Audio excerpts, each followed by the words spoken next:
Okay, and it is okay, that guy says that I push the button, so that's working. So it's charging now. Okay. Yeah, there it goes, up to 10%. You got it.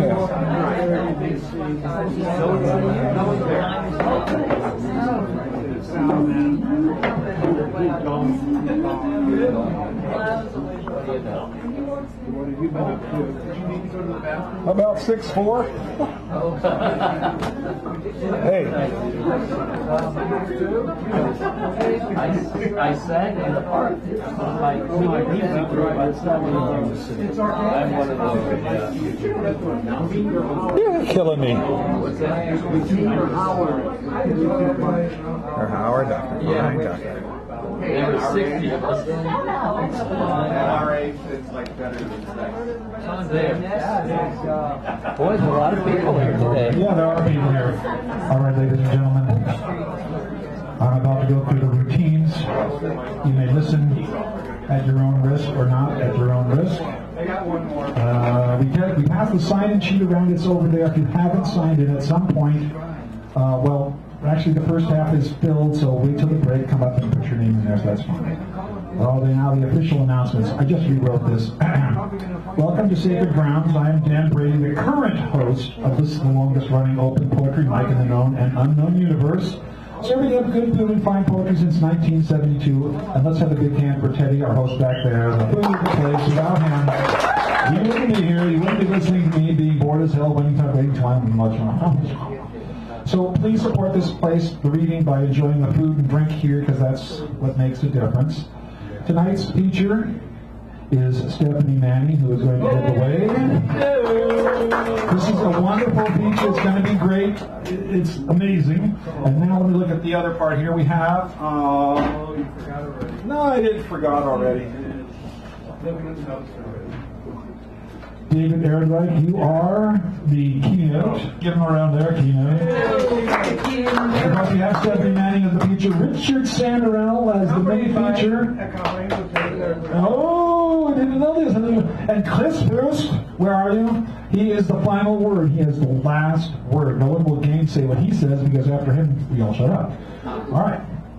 Now, please note. He fixed it. It's new. Please note the link on the wall is going to go through a whole spiel. Now I don't have to, because that is the one that works really well. The other one didn't work so well. But now, streaming live is handy. So, in also many ways, in the one case, you can have people who aren't here watch you. You can also find where you are in the video stream and send links to people who are at distance. You can watch yourself and say, oh my God, did I see it? And take care of things. All you think, pretty good, I did a good job. So, and this is also a way to get the word out, and by that I mean this. Our never-ending theme, even though there are smaller themes, which tonight is marriage. Should one bother? That's the theme. That's the theme. I didn't choose it. Didn't you? Oh, wow. Anyway, so let me get to the end of this. The never-ending theme is never doubt that a small group of committed citizens can change the world. Indeed, it is the only thing that ever has. And tell us. Margaret Mead. Thank you. All right. So tonight's theme, of course, is marriage. Should one bother? And we have our fabulous door prizes. Let me just go over those very quickly. You might say, what's this? And the answer to that question is this is a very compact, if I can open it up here. Can you get that for me? Very compact shaving kit, which was given to me. It is. It's a shaving kit. It's a mirror.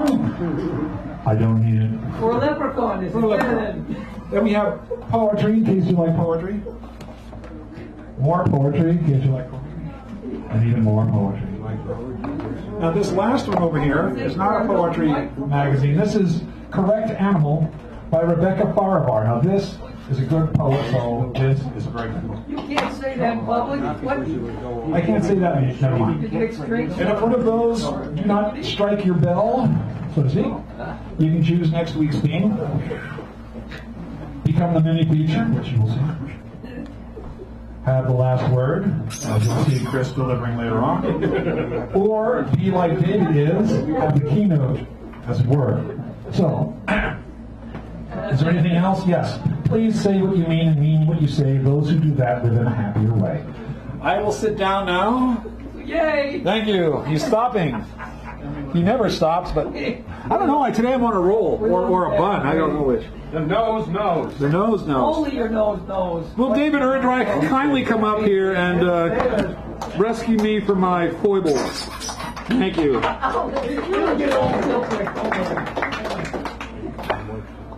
Your saxophone fell over at that squeak, so I'll stop that. There we go. I'm going to zoom in on you, David. I'm going to two pieces from Carl Sandburg. The first one is from Good Morning America, 1926-28, and the second one is from The People, Yes! Oh, good. That's 1936. Amazing how the second one just relates exactly to what's going on for us politically. But first, this is more kind of my style. A code arrives, language, lingo, slang. Behold the proverbs of a people, a nation. Give them the works, fix it. There's always a way. Be hard-boiled, the good die young. Be a square shooter, be good. If you can't be good, be careful. When they put you in that 6-foot bungalow, that wooden kimono, you're through, and that's that. Sell them, make them eat it. What if we jip them? It'll be good for them. Get their names on the dotted line and give them the ha-ha. The higher they go, the farther they drop. The fewer, the sooner. Tell them, make them listen. They got to listen when they know who you are. Don't let them know what you got on your hip. Hit them where they ain't. It's good for whatever ails you, and if nothing ails you, it's good for that. Where was you raised? In a barn? There are a lot of muckers, tin horns. Show those slobs where they get off at. Tell them you're going to open a keg of nails. Beat them to a fare thee well. Hand them the raspberries. Clean them and give them car fare home. Maybe all you'll get from them you can put in your ear anyhow. They got a fat nerve to try and tie a can on you. Send them to the cleaners. Put the kibosh on them so they'll never come back. You don't seem to know 4 out of 5 have pyorrhea and peoria. Your head ain't screwed on wrong, I trust. Use your noodle, your nut, your think tank, your sky piece. God meant for you to use it. If they offer to let you in on the ground floor, take the elevator. Put up a sign. Don't worry. It won't last. Nothing does. Put up a sign. In God we trust. All others pay cash. Put up a sign. Be brief. We have our living to make. Put up a sign. Keep off the grass. I behold the proverbs of a people. The big word is service. Service. First, last, and always. Business is business. What you don't know won't hurt you. Courtesy pays. Fair enough. The voice with a smile. Say it with flowers. Let one hand wash the other. The customer is always right. Who's your boyfriend? Who's your girlfriend? Oh, very well. God reigns and the government at Washington lives. Let it go at that. There are lies, damn lies, and statistics. Figures don't lie, but liars can figure. There's more truth than poetry in that. You don't know the half of it, dearie.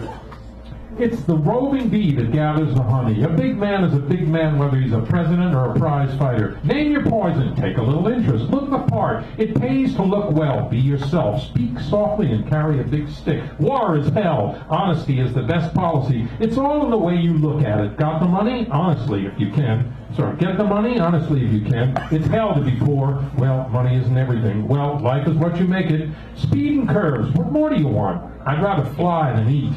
There must be pioneers, and some of them get killed. The grass is longer in the backyard. Give me enough Swedes and snuff, and I'll build a railroad to hell. How much did he leave? All of it? Can you unscramble eggs? Early to bed and early to rise, and you never meet any prominent people. Let's go. Watch our smoke. Excuse our dust. Keep your shirt on. That's George Carlin's inspiration. Yeah, a lot of people, and also, Big time. step right up. What's his face? Wait. Wait. I mean, it sounds like wait for me. Okay, now the people, yes. Accordingly, they commenced by an insidious debauching of the public mind. They have been drugging the public mind. What was this debauchery? What was this drugging? And how did Abraham Lincoln mean it July 4th, 1861? The public has a mind. Yes. And men can follow a method and a calculated procedure for drugging and debauching it? Yes.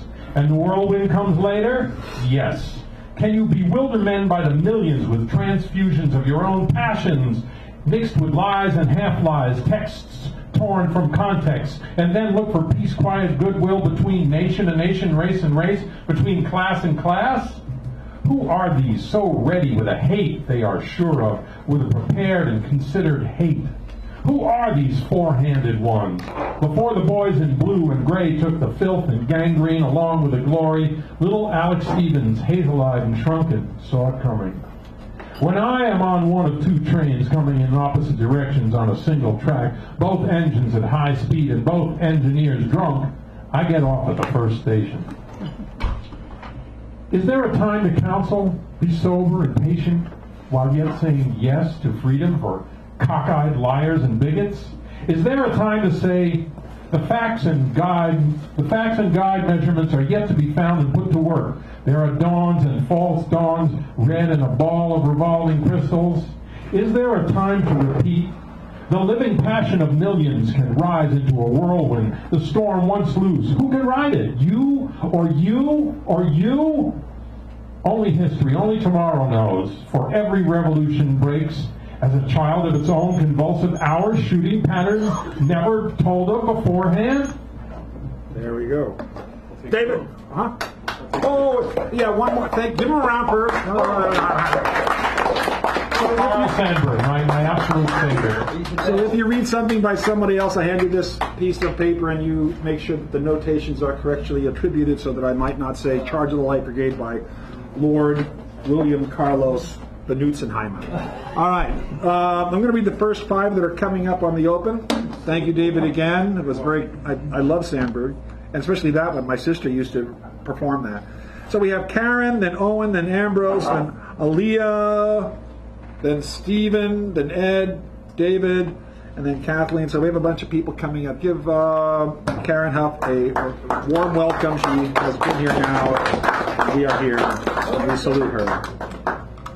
Thank you. Oh, for God's sakes. I always follow somebody 11 feet tall. 10 and a half. 10 Okay. and a half. Thank you.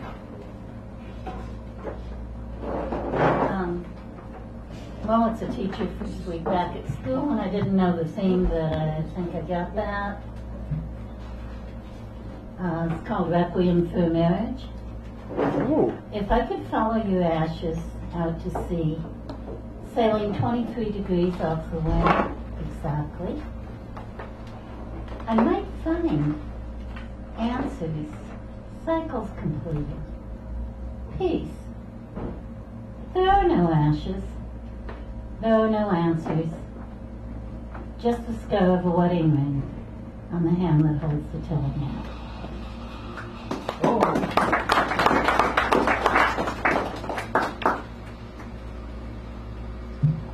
Playground haiku. Remember hanging from that bar upside down, monkey-minded secrets known? No, read that again, please. I didn't. Oh, Yeah. okay. Sorry. Remember hanging from that bar upside down, monkey-minded secrets known? Yeah. There we go.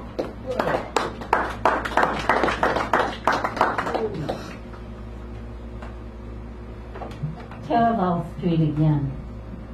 Walking back from Far Out Gallery, Papa Hank wipes water droplets from his face, says, "It's raining." No, it's only fog. I am certain of this because rain falls from the sky. While we on this August afternoon meander through an earthbound cloud, where ocean licks these streets with hungry dreams of salt and desire.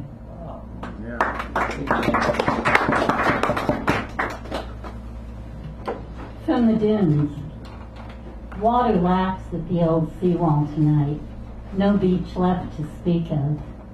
Pelicans wing homeward together through the same fabric of fog I use to weave this cloak of solitude. Foam, the color of stems and leaves left too long in a vase after the bouquet has drooped, laces the incoming surf. Scents of grime, decay, and fecundity mingle at the edge of a summer night, without sunset, without horizon. Nicely done. Thank you, Karen. Mr. Owen, come on up, dear. And then we have Ambrose. Alice. Sorry, I had to leave her. It's Alice.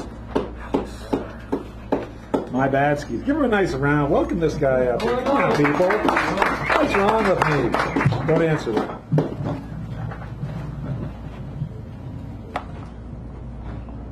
Okay, can everybody hear me? Yeah. Yeah, sounds good to me.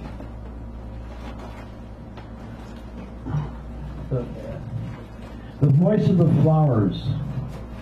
The voice of the flowers that knew many, likable to the slow crawling of the vivid ivied vines, just like quiet varicose veins, quiet now for many centuries. The old chill of the cold rain of so many January winters. Flowers with their small voices cry out this year as they have cried out years and years before. The cold sky carves an isthmus of blue, a dashing wide swath through, the colors of the flag wrapped around the cold leaves of our evening.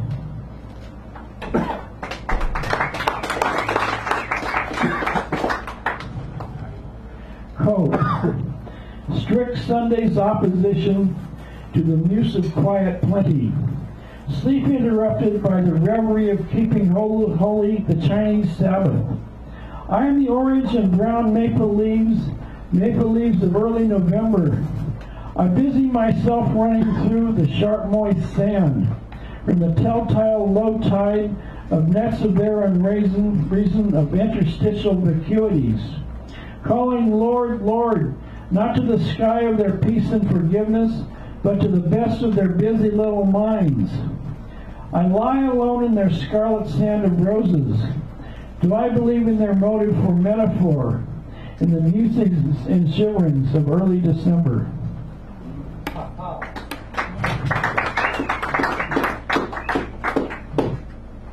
Night comes.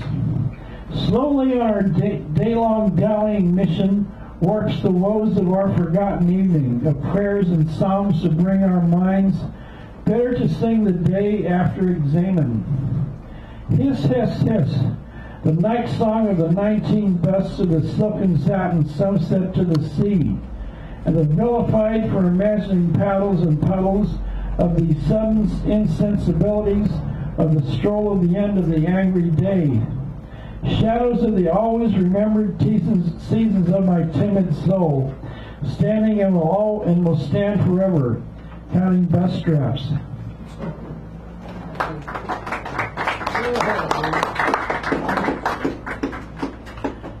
Sunday 7. It was in out of our time. I jumped from the train. Another Sunday. Rain made my eyes blur. Speak of mine to the sun-filled chimes an hour or so to gain of drinking again in Spain, climbing up gargoyles to sublime excesses of the cap and bells. Gaudium Tour, all sing to the sea, who wait for ants to cast their spells here and there. Leaves of green peas stare upward with eyes of stars, as half-med tenants pour from bars.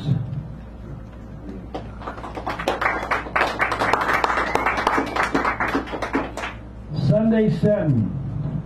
I'm between a vague promise to the park of trees and paths, out of the reach of the wrath of muse calliopes, sharper demises of her dog-eared flowers and surmises of her happy vanity that hath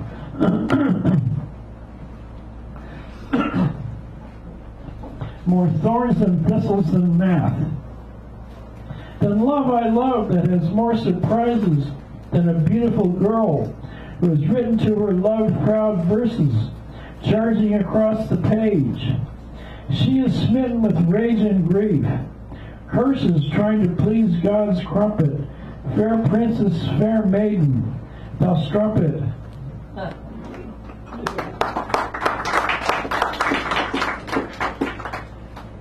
Christian sonnet. In the year of crowded fame and cacophonous voices 2002, ending on its funny duo of joy over work. Scant acclaim went riding out on sunny flames to slushy weather, fog and dew. Together on the street, Christian and Jew, riding together on their same differences. Her hair long, his too short, pitching together both wrong. She practical, he a snorting skinhead. Erect together the day long, a benighted couple, they I turn from. The sky is gray.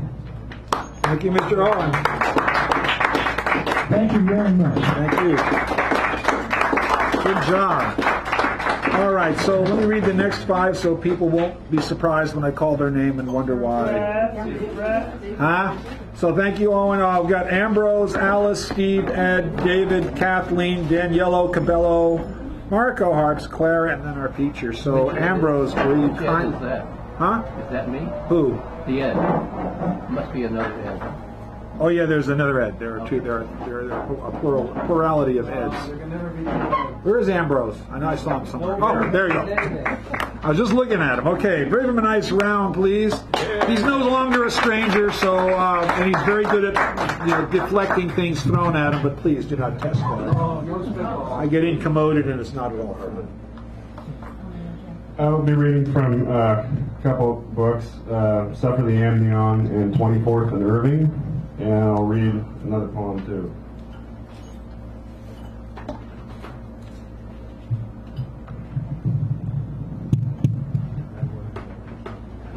Morning hand bottle bound, its object found, retreats behind the sheet, over the mirror, sitting up and kiss the lip and falling down, to disappear into another one.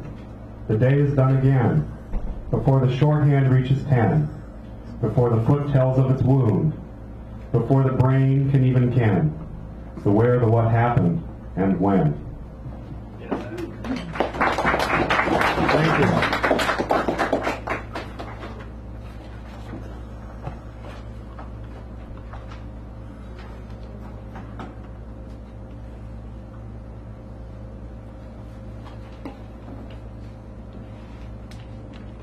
A soft leather glove to warm her hand, milky jade in a silver band, lingerie that didn't fit well, the silence I kept when I knew it was hell, a little minced chicken that came in a box. I came so fast when she wore the pink socks. She gave me directions when it wasn't the plan. 2 a.m. breakfast straight from the pan. Joy de vivre, rien dans la manche. I gave it my best when I tried to learn French. I filled her cup full, but it wasn't her brand. Neither was jading the silver band.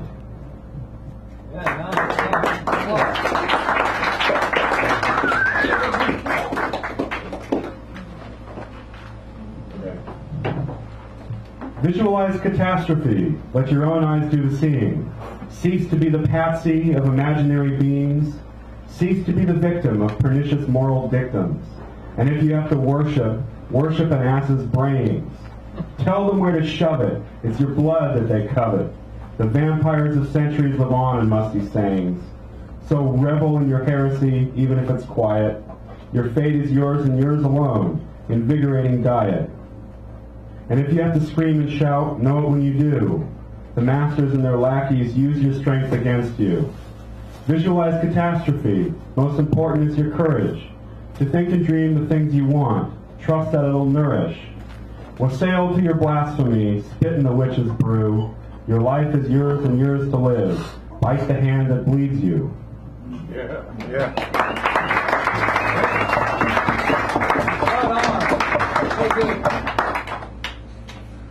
All right.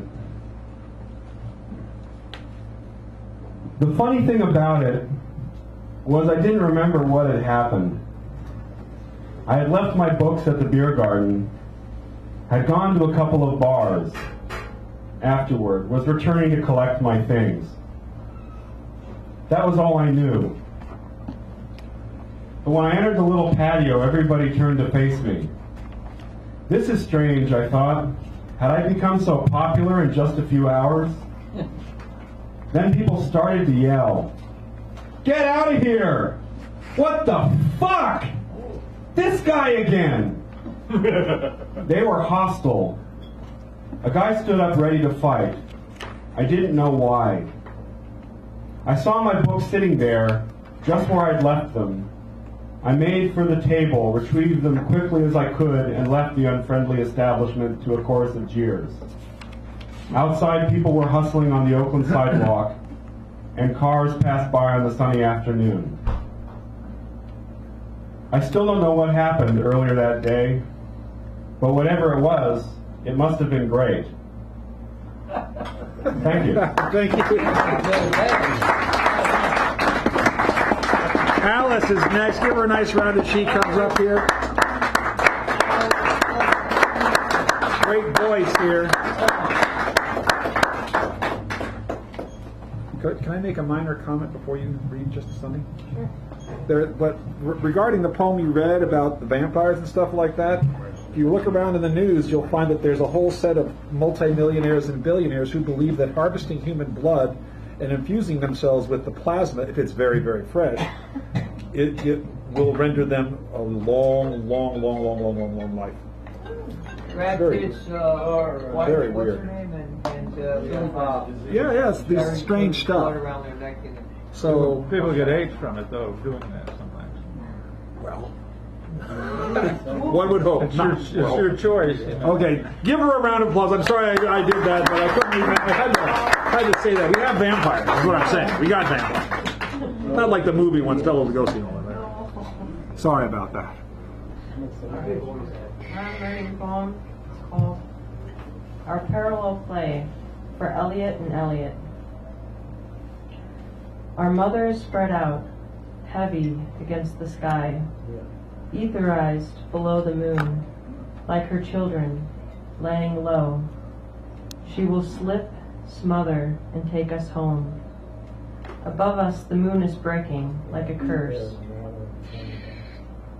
On South 59th Street, on top of the hill, she'll drag us around between parked cars and down the stairs to another nameless man with another unspeakable cure. Above us the moon is breaking, and all we can do to breathe in is count down, pumped full and slipping, laying low. You're watching our mother slipping too. She can't see us anymore. You'll feel it now, and know she's not watching, and know the moon's breaking, and we both know how we began and how we'll end, strung out again. Thank you. Wow. Alice Kay. Thank you. You know, you think you know, well, that's amazing. Anyway, thank you again. Okay, Steve O'Carrollin, come on up here. Then we got Ed Melendez, David G, Kathleen W. Steve, are you here? He is here. Give him a nice horn. Okay, I gotta go after this. No, he's talking about. I know. I gotta go too, but I'm not gonna. All right. Frank McGuire drove his BMW black sports machine top down to El Corte de Madera Creek Open Space Preserve 25 miles south of San Francisco, where we saw the Methuselah redwood, 40 feet in circumference, but surrounded by barbed wire. I told Frank I had had to walk 10 miles barefoot in the snow to get to school with my feet wrapped in barbed wire to get traction. At first he was believing me, but the 1,000-year-old tree didn't mind. We continued on our way in the calm redwood forest, and soon we were talking of war. Frank had known a guy named Pete on his high school wrestling team. Pete was a joker. All the other guys would be nervous before a meet, their hands shaking, tense. Pete would be combing his slick back hair in front of a mirror. He'd be saying, "Do you think I look more beautiful this way or this way?" He was champion push-upper, in Marines Basic, but he came back catatonic after the bombardment of Khe Sanh. Pete was almost dead. Frank decided then and there, I do not want to go to Vietnam.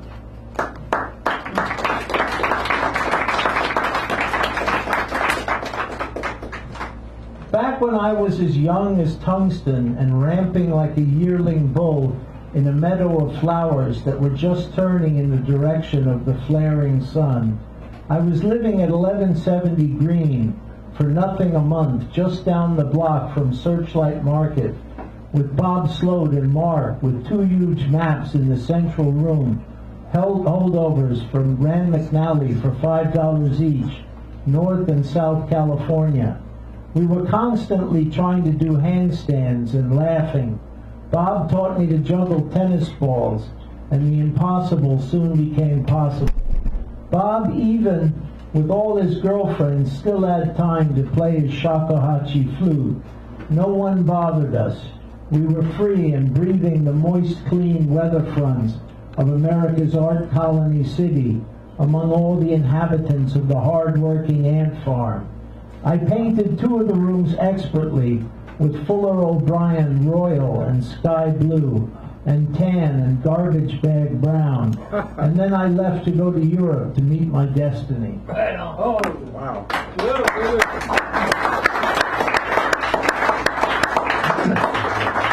Kennedy had the looks of a Hollywood hero, even if he lacked the rigor of steel cable Lincoln. Kennedy urged the country on, ask not, like a track coach at a prep school with a Dead Poets Society. Once I was watching Kennedy at a press conference, and he had them all laughing. My father said he's like a stand-up comedian. I remembered what Gurdjieff said, if you want to be a politician, make friends with the reporters. But Kennedy aroused envy. Men calculated how to kill him. Even LBJ once said of him, he's as thin as piss on a hot rock. I idolized the Irishman when I was a kid. It stunned me when they shot him down, spattering his brains. Blood on Jackie's perfect accent French Yves Saint Laurent dress. He looked like a man who had gone through every initiation for manhood, and for once a president who was a real war hero. Like Lincoln, they shot him in the back. Nice. Thank you. Steve O'Carroll.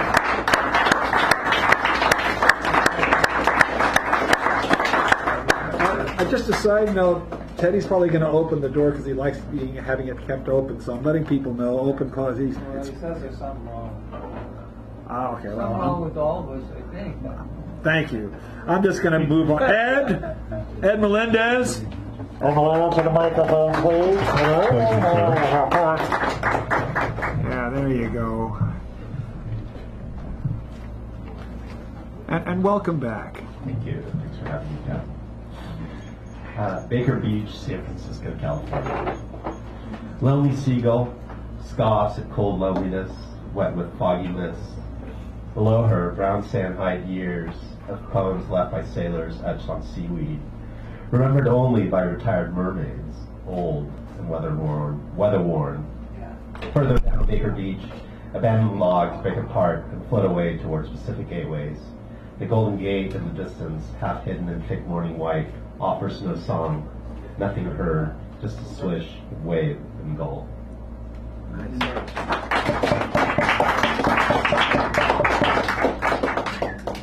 Elvis postcard from my grandma. One last memento from a world long gone, a small paper thing with Elvis dancing. I imagined the short pencil that gave each word dark shape. The gentle hands that guided it left to right, held its edges.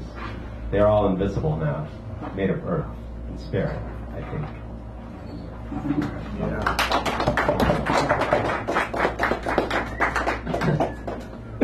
Process of histories.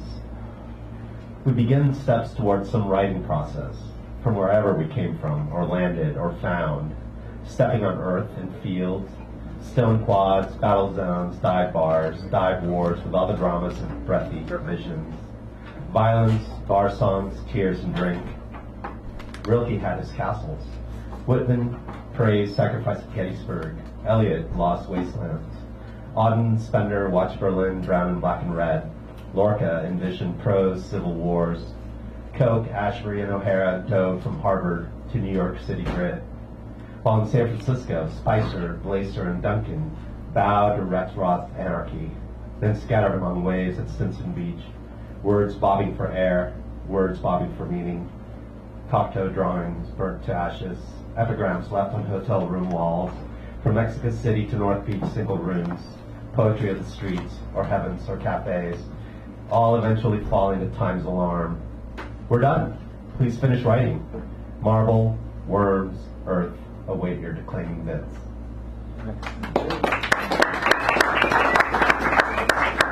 And the last one.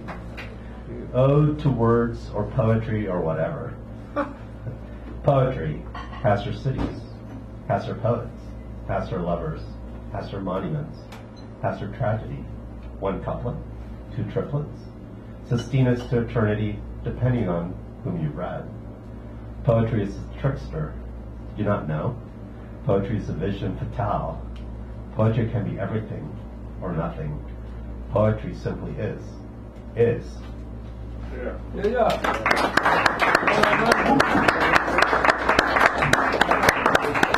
Thank you, Ed. Love it. All right, so we have David G, then Kathleen W, Daniello. So David G, come on up, give him a nice round as he gets ready. And you might have to adjust that back here. Let me just ding. This one's called At the End of My Movie. At the end of the movie I want to make, after a heart-aching, cliff-hanging, teeth-gritting chase, the hero, with only a nanosecond to go, stretches out his hand. The tip of his little finger barely managed to hook one edge of the formula, the evidence, the microchip, the plan that will save the Earth and rescue the girl. Then at the last moment, the villain snatches it away, laughing maniacally. The villain's boot smashes down. The hero's desperate hand and mind shatter into despairing agony. The girl, achingly beautiful in fetching rags, the beloved of the hero's life, writhes fetchingly in chains in the villain's dungeon.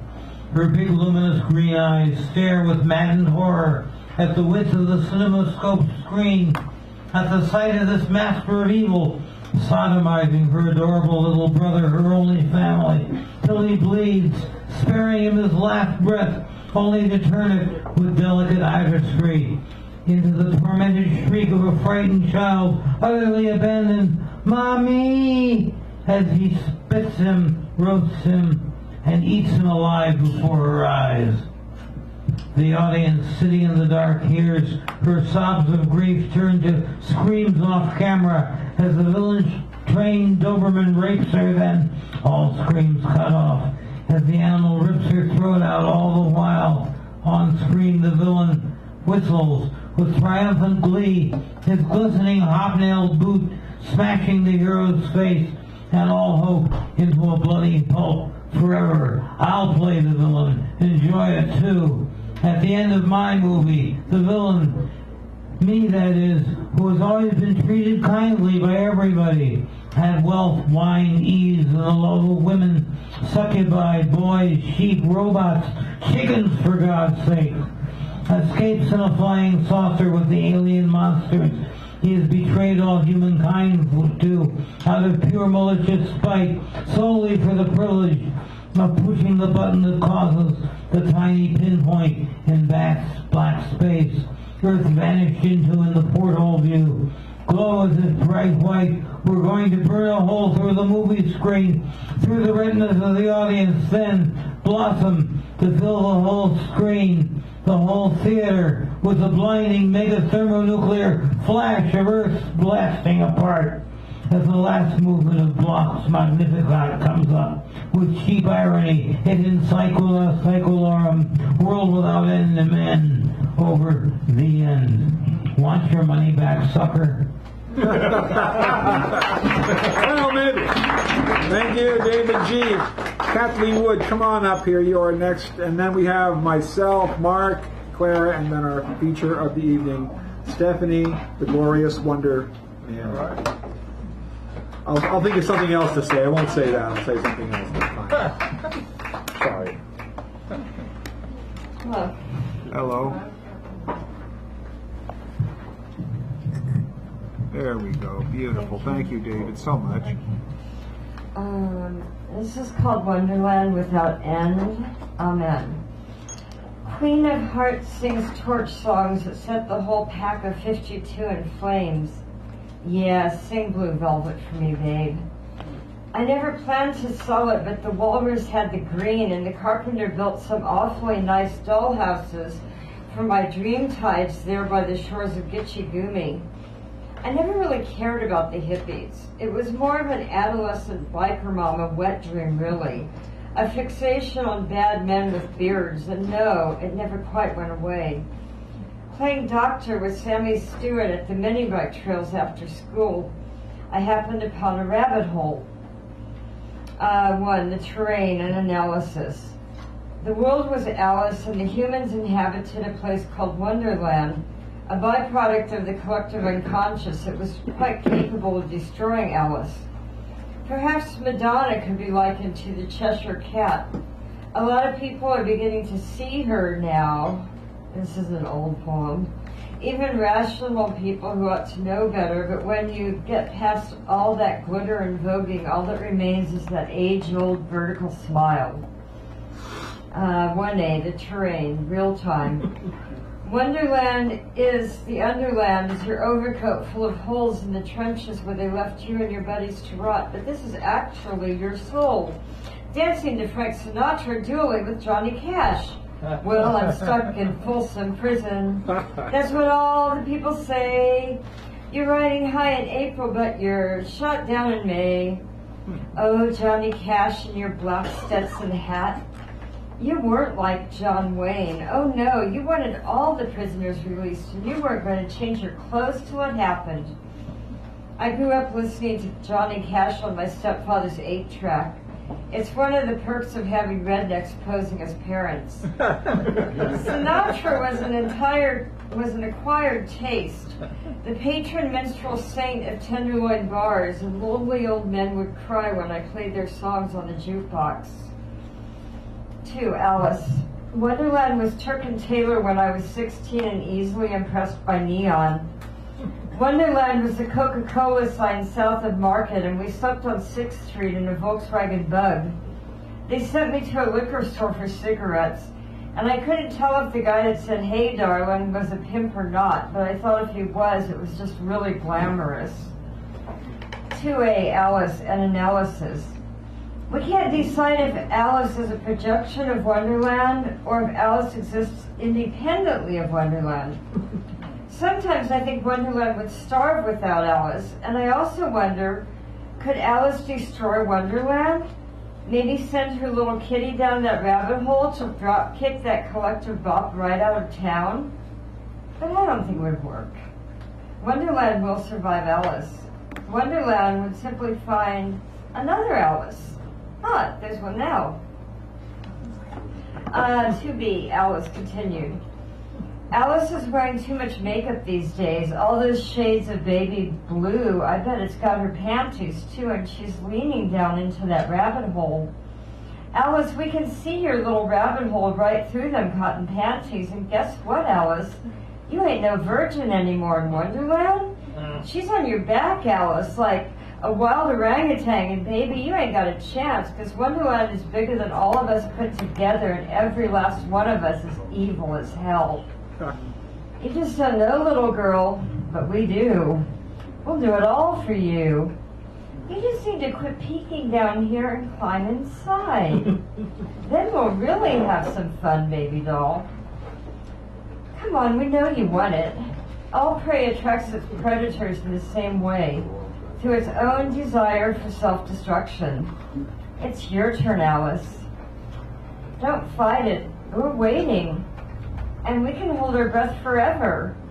Forever for you, Alice. In Wonderland, where everything goes down smooth as baby's dreams. Oh.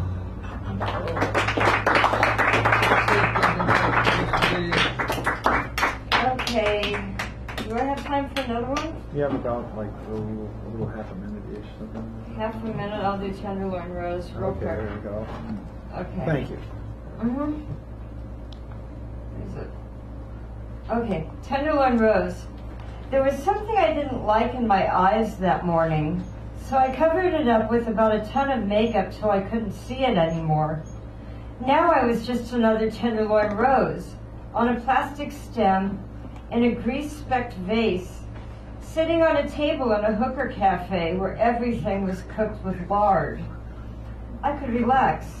I belonged. Thank you. Kathleen Wood. There you go. Whoa. It's okay. I am in control of the vertical and the horizontal, and I will reduce to a fine blur my own consciousness. There we go. So I can see how it is. All right. Look, nothing up my sleeves. So this has to do with the theme of the evening, surprisingly enough. I didn't know I was going to do that.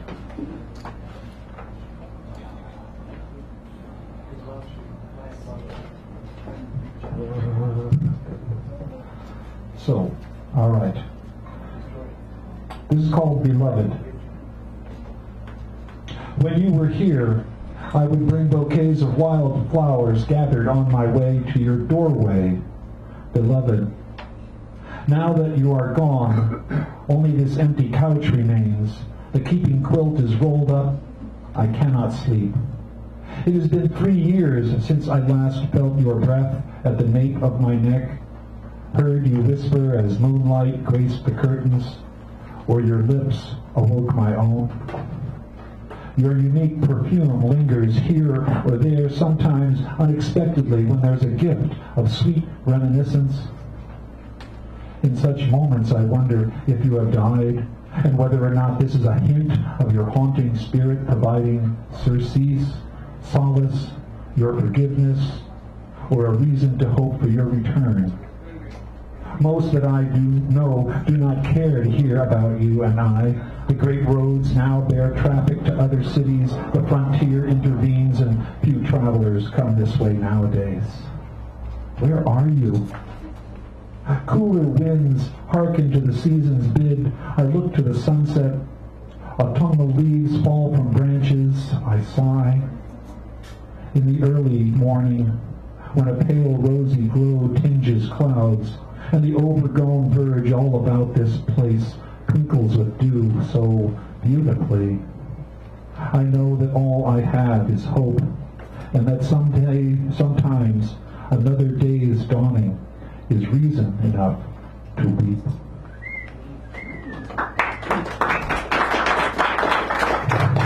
Thank you. And this is a three-parter, very short. Requiem, Memorial, Reception. Just so you know. Part 1, Requiem. There was no such thing as quiet as the tear fell all that long way down to the table. Memorial. Hearing in perfect silence, filled with just about every damn memory I would ever not want to see. 3, Reception.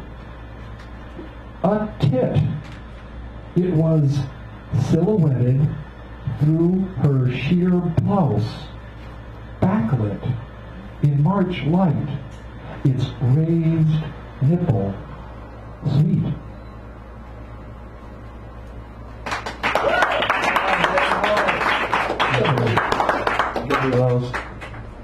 And this, I'll finish with this. Someday, I have to change a word here because now this is old. There's a woman that I know. She's more than 61. Came all the way out here from old Virginia. Flew out to San Francisco on silver wings and dreams. We say someday, we'll go dancing on the moon. But my friends, they could not understand her because she's very like the breeze. They saw her as far too different in their eyes. But I will hold her to me and keep her hand in mine. We say, we'll go dancing on the moon. And yes, we have our bad days, but good ones, they come right back along. We want our love together so it grows strong. So blow the winds of fortune, or Gabriel's gold horn. We say someday we'll be dancing on the moon. She loves her old folk music tunes as much as I, my muse. We say someday we'll go dancing on that moon.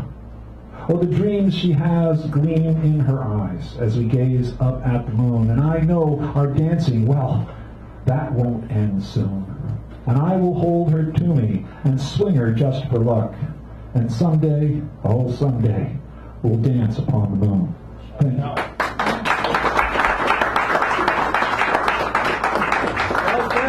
Thank you. Wendy's not here tonight, but whoops, sorry. She has some writing to do. All right, so that brings us to Mark. Oh, Harps, give him a nice round, please.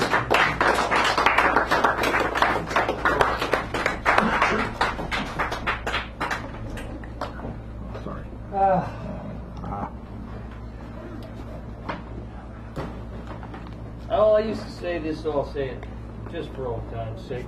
I used to say this, so I'll just say it for old time's sake. Ladies and gentlemen of the jewelry, I present my case.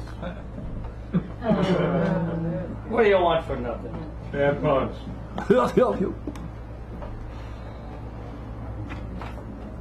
I'm not trying to make a spectacle of myself. I just got these glasses today.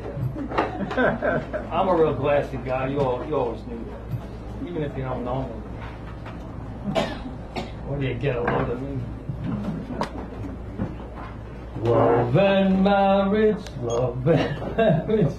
it's an institute you can't disparage. That's all I'm going to say about it. Too long. Fucking right. Yeah, you just put anything you want. I can move stuff around for you. I'm sure your capabilities are well known in that vein, Mr. Brady.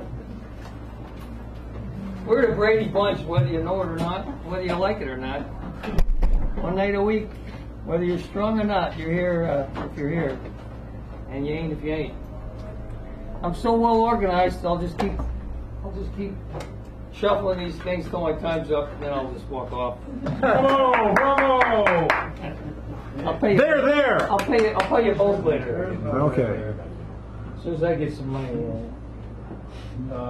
Ship's coming Hold your breath till your death. I still have these temporary tattoos, which I will not offer to anyone who wants them.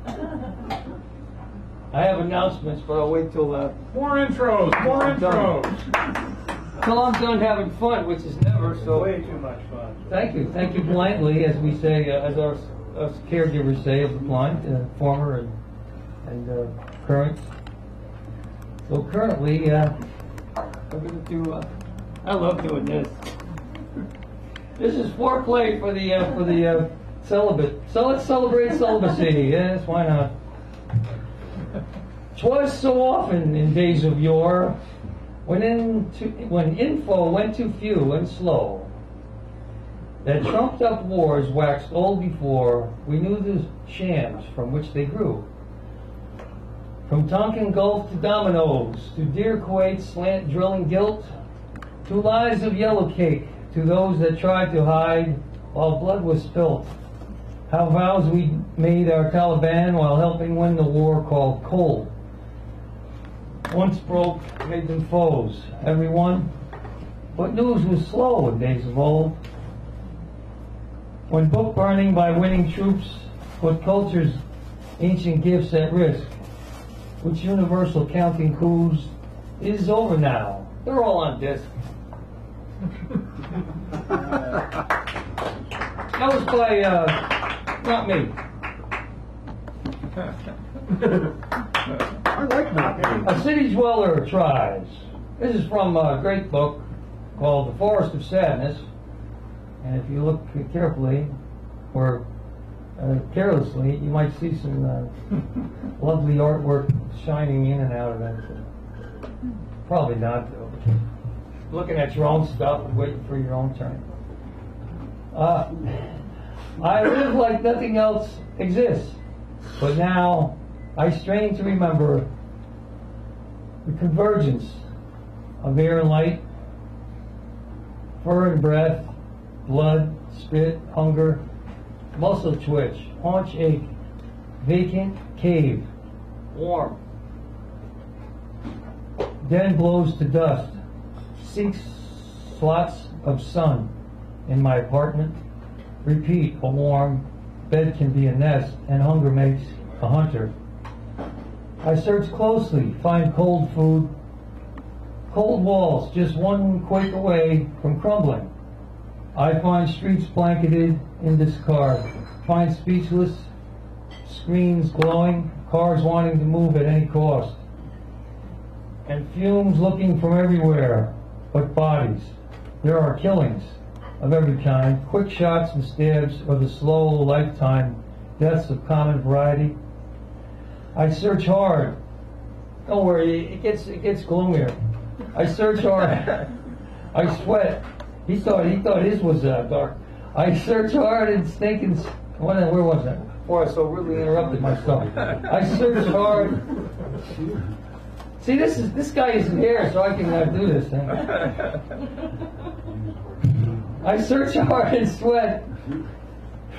Don't forget to recycle your sweat. I search hard, I sweat. And stink, and eat, and shit, and work, and exhaust. I look. I find ugly things and think how I've helped spread them. I try to see what's come and gone, like wind or dirt, land, people, remains, renamed. I wonder if dust is abnormal, or if it's just sick to want to live in a world free of dust. Isn't dust, after all, made of small pieces of living bodies, made of skin? Thank you so much. Thank you so much. Thank you so much. I have announcements, but make sure you take that when you go, so you can put the name of the guy. I'll put announcements up. You know, I'll put the announcements here as a gift for the evening, and then maybe Dan can announce them. I'll announce them. I announced that he has announcements. Banner like banter, All right. like banner. And now, before our feature, we have the penultimate. I don't know that. Yeah, penultimate poet to come forward now. Miss Clara Sue, kindly come forward to a recognition of applause, wonderment, admiration, advisement, asymmetry. Thank you. Some of you might know Joel Fallon. Yes. He used to be a regular at Sacred Grounds, but he passed away just a few days ago. So I wrote this for Joel. Down Chinatown hills, the Green Street marching band, trumpets and trombones, nearer, my God, to thee. Nearer your body to the green hills of Benicia, the soil and seeds that bring forth life. Nearer your voice booming under the earth crust. What is the excuse for not getting up? We ate salt and pepper chicken wings at Capitol Restaurant. We laughed at the traffic congestion, the funeral procession, the last rite, the last look around, the last trumpet sounding out of tune, the damn cancer that took you. What is the excuse for not loving?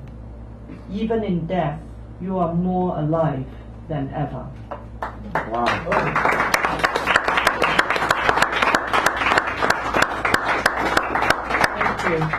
And a few days ago, we hired some men to come into my shop and hauled away 3 big pieces of office desk that have been there forever, and they took a hammer and in no time at all hacked them into pieces. And then I thought of the theme, marriage. Yes. Oh, well, that's interesting. And I had a poem. Within minutes, the bond held by screws and teeth were hacked to pieces.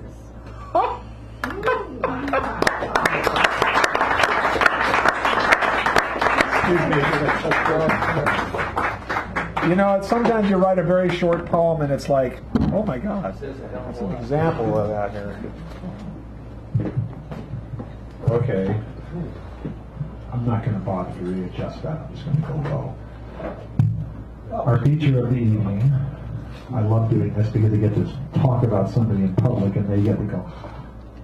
But you won't have to do that. This woman is a poet, a beautiful poet. The soul shines forth resplendently. That's a line from some other poem that I can't remember. But when you see that, you'll see how simple passages, even common things which you think, oh, that's just an ordinary poem. It's not ordinary. She takes the ordinary and makes it extraordinary. Takes what's invisible and lets you see it through her eyes and through your heart. She writes of nature, of politics, of people, memories, history. She covers lots of bases. She could probably be up here for hours and we'd wind up applauding loudly. It's an amazing person you're about to see. Stephanie Manning, come on up here, please.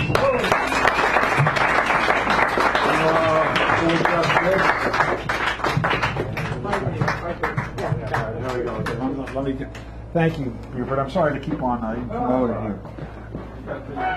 All right. Oh, it's nice to see everybody here. Hi. You know, when you're sitting here, you don't realize how many people are coming in, and more people. And then you get up here and you can see everybody. Okay.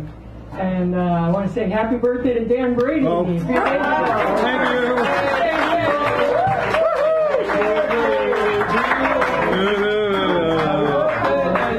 You look like a monkey. Is he wiser? I'll get back to you on that. Okay, and I'm going to devote my reading to Joel Fallon because he was a real dear friend of us, and he used to sit right about where Dan's sitting and welcome each and every poet as they entered with his big booming voice and a hug. He was a great friend to us all, and a real father poet. Anyway, he lived out in Benicia, as Clara said. Nice poem, Clara, and. Belonged to the Ina Coolbrith Circle. Ina Coolbrith was the first poet laureate of California back in at the turn of the century. So I thought I'd start out by reading one of her poems from a book she has entitled Rushing Hill. And I wanted to read it the way I think that she would read it. First of all, it's too high. Oh, there we go. Okay. As long as you're comfortable. Night and the hill to me, silence, no sound that jars. Above of stars, a sea. Below, a sea of stars. Tranced in slumber's sway, the city at its feet, a tang of salty spray, blends with the odors sweet, from garden close and wall, where the Madrona stood, and tangled chaparral in the old solitude. Here, from the long ago, Rezanov's sailors sleep. There, the Presidio, beyond the plummet steep. The waters, mile on mile, foam-fringed with feathery white. The beaconed fortress isle, and Yerba Buena's light. Wow.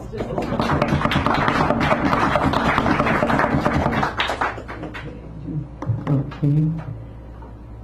So this one is based on a news report recently of a young man who fell off the cliff at Land's End. Will this pen write the poem brewing in my head about the young man who fell off the high cliff by Sutrobad's ruins, despite the unlikely chances that he survived the 400-foot drop to the ocean. A man, a god, a hero sent by Apollo himself, wearing nothing but red shorts, dove into the 50-degree roiling waves and swam amongst ferocious jagged rocks, thinking nothing for himself beyond his mission to save this man. But lo, the young man, unresponsive, could not help in his rescue, and once recovered was most likely dead and rushed to the hospital. And here's a conundrum. While the world spirals down into the suicidal vortex of Earth's destruction, certain heroic demigods, still willing to jump directly into the vortex without thought to their own safety, have as their goal, vision, and forethought the rescue of another person in trouble. Such people exist, so I have been told, because we need them so badly now to save all humanity with a bulging intention that presupposes all aggrandizement and seeks only to rescue. Such people exist out there, I think, somewhere. They go outside. They are not captives of the glowing screen, but have good long-distance vision. They exist. I am collecting the stories for some future writer to write the new Bible of the earth. We need to find them and find them soon. Nice.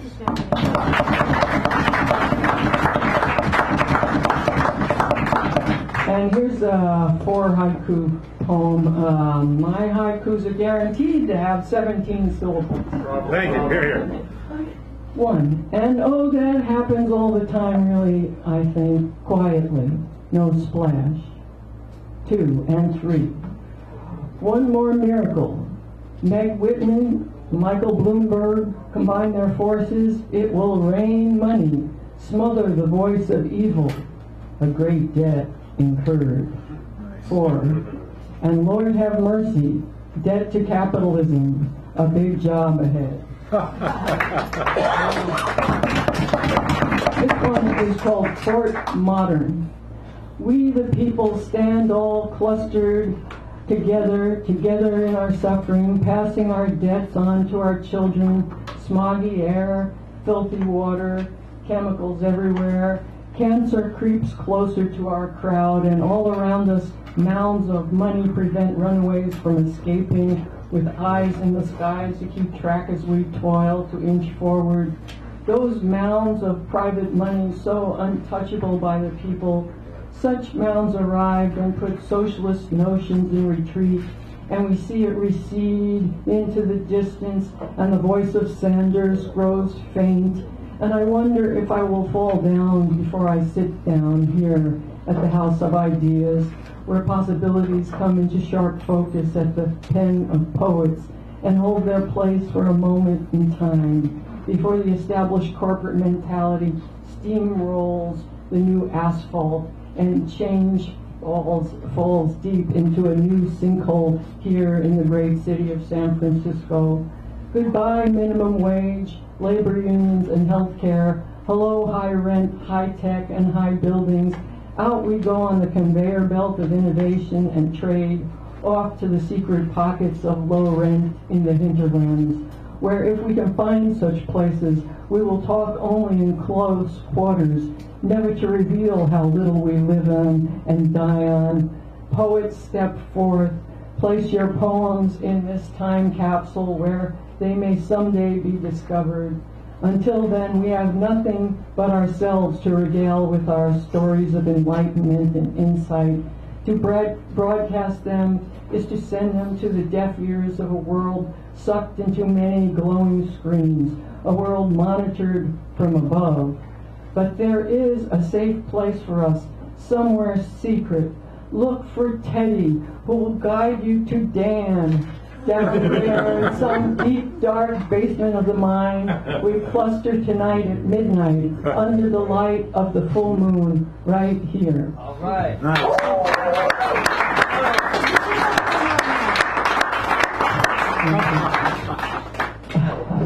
I like this place. And this one's called Rigged. And what if the teeter-totter of romance is rigged? Is actually rigged, such that an even balance between lovers perched on the teeter-totter of uncertainty is impossible. All it would take is a fulcrum off-center and two lovers with a weight imbalance, and or one with energetic legs capable of pushing off the ground with greater enthusiasm than the other, and the whole enterprise, the relationship, is doomed. And I contend that the enthusiastic legs that do indeed push off in the first instance lose their enthusiasm beyond ejaculation, leaving the other stranded, alone, like when a Ferris wheel breaks down and leaves a happy rider stranded at the top of the wheel, weeping in her loneliness for what seems like forever, until she looks around and realizes how good the view is up there, and how much better it is to look at what the Japanese call komorebi kangas, a sunlight that filters through the leaves of the trees, without the distraction of a disinterested, horny usurper of her goodwill. Much better. But maybe these mechanisms rigged for failure by virtue of the laws of physics and their co-conspirator biochemistry. Such relationships are doomed from the outset. So here's the question. Knowing all this, after many trials, why do we get back on that love contraption, all naive and blithering time after time? Every time that suffering calls on us to play, we become stupid and forget the experience of even the recent past, forgetting the fulcrum is never in the exact middle, and that we really grew to love seeing the komorebi kangas solo, without dim-witted bystanders with erections. It's actually much better up there. And how many reminders do we need? Us with our thick skulls. Now the sun is setting, and you'll have to excuse me, because this is the best time to walk and listen to birdsong coming, and not you. Yeah, not.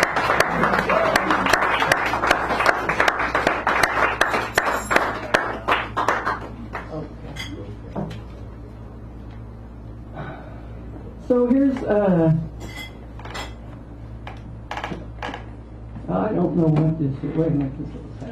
This is 6 haikus, and here's one. Bears might suspect you, but cops with guns will shoot you if driving while brown.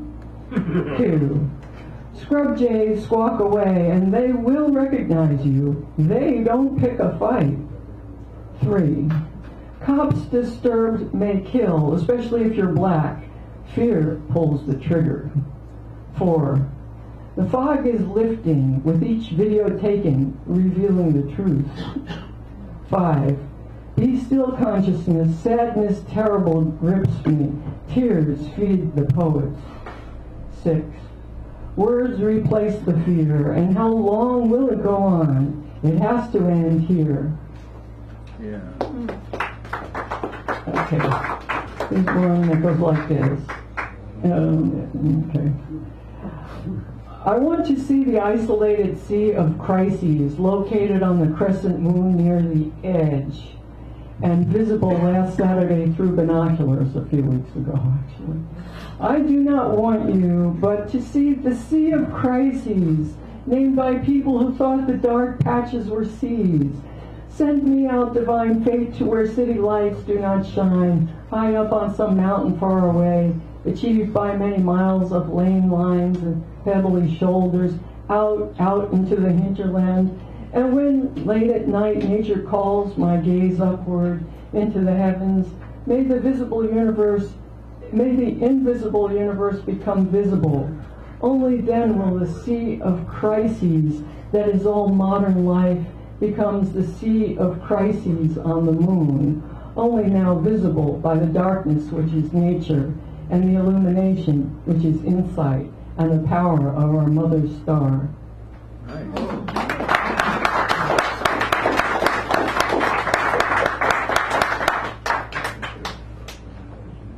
And this is my last poem. Okay.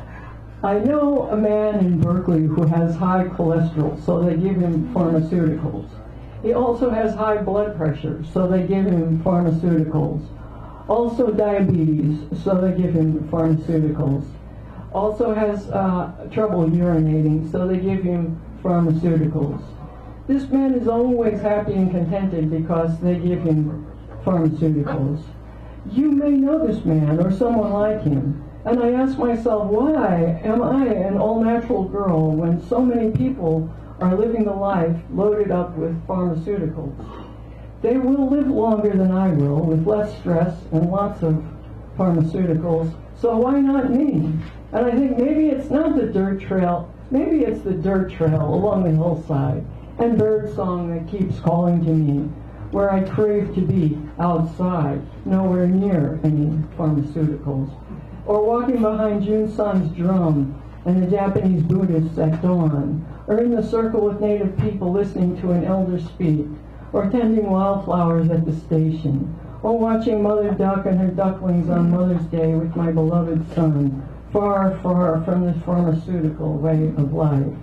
Someday, when they incarcerate me for being old, they may decide to pump me full of pharmaceuticals. That will be in the end zone, beyond riding the train, beyond watching the Buckeyes pass, beyond the graceful landing of great white egrets on the marshland. But I would rather die than face the incarceration, the pharmaceuticals, the emaciation when the chemo gnaws you down to the bones and you get too weak to walk. Give me the live oaks and the chaparral and the trickle of streams and the roll of thunder in the distance. Take me to visit beaver dams and bald eagle nests or fog pouring in from the ocean. Remind me of the ancient shell mounds, but please, please don't lock me up and drug me and kill my soul in some simmering hot box of a hellhole home forgotten by caretakers. Just set up a lawn chair on the bay shore and leave me in peace with nothing but wide open sky and starshine at night, where I will watch birds and contemplate the ancient people forever. Thank you very much. Wow. That's Stephanie Miami. Wow. Did my tally. Oh. So we're going to take a quick break, during which time the camera will be off. I'm just going to give you a quick note of who's coming up. Next week, our feature is Ryan Austin Dennis, who was actually featured here a while back, an electric kind of guy, really great. That's on the 24th. On the 31st, Amalia Alvarez, a new poet to me, but a really stellar performer. And then Kid Kennedy on the 7th of September. So we got some really great ones coming up. But in the second half, you have David E., Bob, Marvin Heimstra, Tom Holmberg, Edward Mikey, Buford, Hal Robinson, Michelle, Richard Sandrill, Karen Melinda Lagoon, and Chris Forrest. So we have a great second half. Then we'll be back in about 10. Yeah. Oh, yeah, he has announcements. Sorry, I forgot about that. Thank you, Brian. A real quick couple announcements here. If you want to get free massage, these people are really good. I mean, really, really professional. I got a flyer here. I'm not going to announce it because nobody went, oh, yeah. I did. I would have. All right. Wear a condom when you I got to tell you that one. Thursday, September 1st at the, now that I have your attention, Thursday, September 1st at the Book Smith. I offered to kill that last week, and the offer still stands, sits, and awaits like a bird of prey, cat. 7. On the hot tin roof. Shipwreck presents Lauren Westberger's The Devil Wears Prada. Yeah, I don't want to go to that one either. Wednesday, September 28th, Amy Stevenson and Casey Childers, Loose Lips, a Shipwreck Anthology release party at Public Works with special guest Cecil Baldwin. Details at Booksmith. You missed all the good stuff. So I like that, though. Thank you very much. I went to the 40th anniversary. It was great. That's all I have to say. All right. Thank you. We're taking a break.